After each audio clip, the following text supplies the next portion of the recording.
This has become relatively systemic. I won't say that it's true for all these colleges. I speak at 25 to 30 of them a year, but I'd say like 3 or 4 a year are really bad. Obviously, I do wonder how much at Berkeley is the students and how much is Antifa.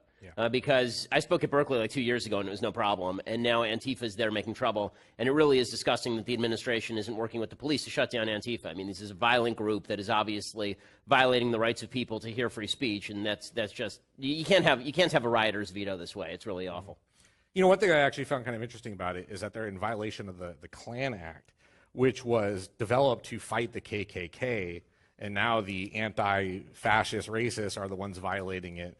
And so what are your thoughts on kind of the transition of now they call themselves anti-fascist, but a lot of us think that they're actually the fascists? Well, I mean, the bottom line to me is whoever brings the gun to the party is the fascist. And these are the people who are bringing the club or the gun. So... But they have a generalized view of the world, which is that everybody who is conservative is a Nazi, and Nazis ought to be punched. So if you use that two-step logic, then everybody who is right-wing ought to be punched. There are two flaws to that. One, you shouldn't punch Nazis unless Nazis are physically threatening you. And two, not all right-wingers are Nazis, but they don't seem to see the connect.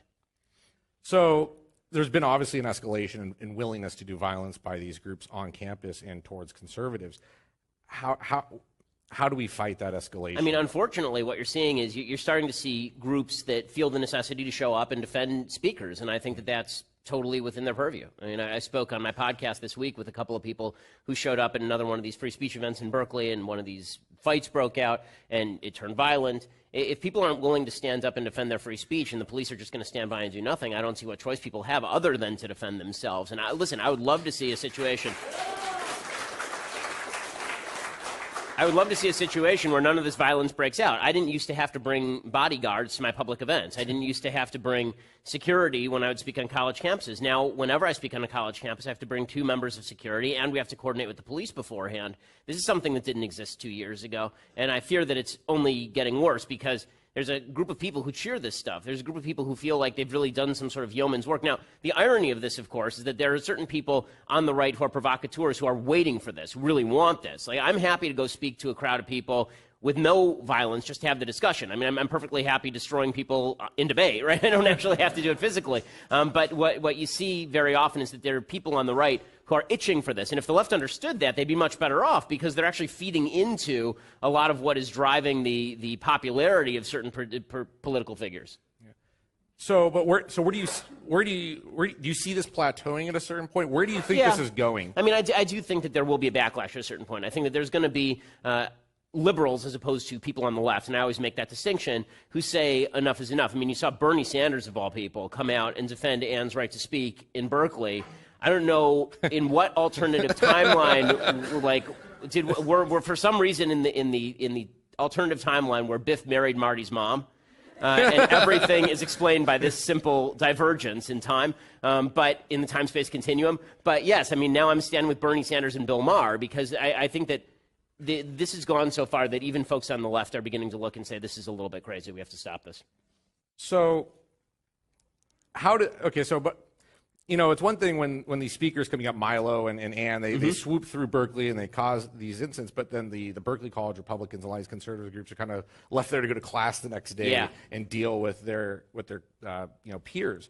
How do you suggest to them they deal with this on a day-to-day basis? You know, I'm not sure that on a day-to-day basis they're really dealing with it that much from their peers. I think that I think that they're the brave ones because you're right. I mean, I come, I speak, I leave, and they have to deal with the fallout. But the truth is most people on college campuses don't care that much about politics. Like, this is the great lie of media coverage of politics on campus. The vast majority of college students are totally apathetic about this stuff. They want to smoke pot and drink and have sex and be left alone for the most part to babble back to their professors, whatever they think their professors want to hear, get the grades and leave. I mean, that's what most college students are there to do. So, you know, this idea that it's all, you know, people beating on each other for politics, I think there's a certain subsection of the campus that cares deeply about it, but I think it's a relatively small subsection. You know, going back to my days at UCLA, I'll say it for the rest of the YAF members, the college Republicans, I enjoy. When you say that with your tweet, for example, you say, so Jason Collins is a hero because he's gay, our standard for heroism has dropped. I mean, you don't think that actually lends to this idea that perhaps some people are not as open and as accepting in this country? You know, I mean, who are you to judge and say whether or not he should be considered someone who is a hero and inspirational to other young men out there?